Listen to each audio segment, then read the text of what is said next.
ഇപ്പോൾ വരുന്ന ഒരു റിപ്പോർട്ടിലേക്കാണ് ഇനി നമ്മൾ കടക്കുന്നത്. കാസർഗോഡ് ജനറൽ ആശുപത്രിയിൽ പോസ്റ്റ്മോർട്ടം നടപടികൾ പുനരാരംഭിച്ചിട്ടുണ്ട്. പ്രതിഷേധം ശക്തമായതോടെ ഡോക്ടർ തിരികെ എത്തുകയായിരുന്നു. മൃതദേഹം ഉടൻ ബന്ധുക്കൾക്ക് വിട്ടു നൽകുമെന്ന് ജില്ലാ കളക്ടർ ഉറപ്പ് നൽകിയിട്ടുണ്ട്. അരുൺ പാറയ്ക്കൽ വിവരങ്ങൾ നൽകും കാസർഗോഡ് നിന്ന്. അരുൺ, അവിടുത്തെ പ്രതിഷേധം അവസാനിച്ചോ?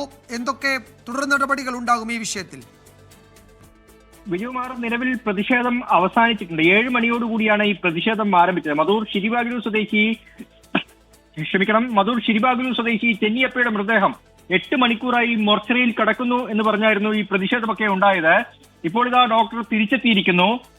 ഉടൻ തന്നെ മൃതദേഹം ബന്ധുക്കൾക്ക് പോസ്റ്റ്മോർട്ടത്തിന് ശേഷം വിട്ടു നൽകുമെന്ന് ജില്ലാ കളക്ടർ അറിയിച്ചിരുന്നു. ആ ഉറപ്പിനെ തുടർന്നാണ് ഇപ്പോൾ പോസ്റ്റ്മോർട്ടം പുനരാരംഭിച്ചിരിക്കുന്നത്. ഇത് 3-ാം തവണയാണ് സംസ്ഥാനത്തെ 24 മണിക്കൂറും പോസ്റ്റ്മോർട്ടം സൗകര്യമുള്ള ഏക ആശുപത്രിയാണ് കാസർഗോഡ് ജനറൽ ആശുപത്രി. ഇവിടെ പോസ്റ്റ്മോർട്ടം മുടങ്ങുന്നത് 3-ാം തവണയാണ്. ഡോക്ടർമാർ ഇല്ല എന്നൊരു നിസ്സഹായ നിലപാടാണ് ഇപ്പോൾ ആശുപത്രി അധികൃതർ.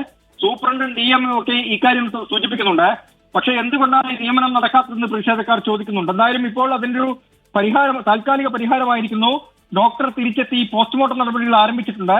അല്പസമയത്തിനകം തന്നെ മൃതദേഹം ബന്ധുക്കൾക്ക് വിട്ടുകൊടുക്കുമെന്നാണ് അറിയിച്ചിരിക്കുന്നത്. ഇനിയിപ്പോൾ ഒരു അന്വേഷണം ഉണ്ടാവും. ആ അന്വേഷണം, അതായത് ജില്ലാ കളക്ടറുടെ നേതൃത്വത്തിൽ ജില്ലാ കളക്ടർ ഒരു അന്വേഷണം പ്രഖ്യാപിച്ചിട്ടുണ്ട്. വിജയകുമാർ,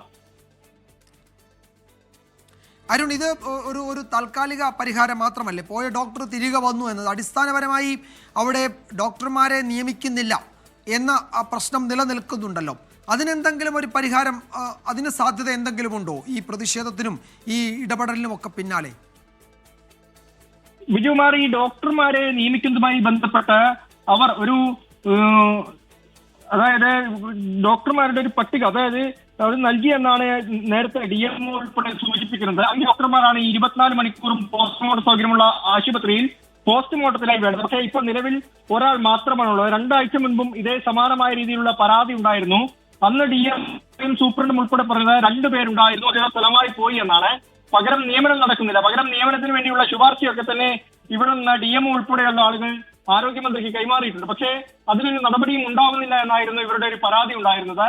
എന്തായാലും അതിനൊരു പരിഹാരം ഉണ്ടാവുമെന്ന ഒരു പ്രതീക്ഷയാണ് ഇപ്പോൾ നിലവിലുള്ളത്. പ്രതിഷേധം ശക്തമാവുകയാണ്. ഈ പല തവണയായി, ഇപ്പോൾ 3 തവണ പോസ്റ്റ്മോർട്ടം മുടങ്ങി. പല തവണയായി പോസ്റ്റ്മോർട്ടം ഇങ്ങനെ മുടങ്ങുന്ന ഒരു സാഹചര്യമുണ്ട്. 36 ഡോക്ടർമാരെ ആരോഗ്യവകുപ്പ് കാസർഗോഡ് ജില്ലയിൽ നിയമിച്ചിരുന്നു. പക്ഷേ അതിൽ 2 പേർ മാത്രമാണ് ചുമതലയേൽക്കാൻ തയ്യാറായതെന്ന വലിയ പ്രശ്നമായി തന്നെ നിലനിൽക്കുകയാണ്. ബാക്കി ആരും കാസർഗോഡ് ജില്ലയിൽ ജോലി ചെയ്യാൻ തയ്യാറാവുന്നില്ല എന്നും ആരോഗ്യവകുപ്പിന്റെ ഭാഗത്തു നിന്ന് വിശദീകരണം വരുന്നുണ്ട്.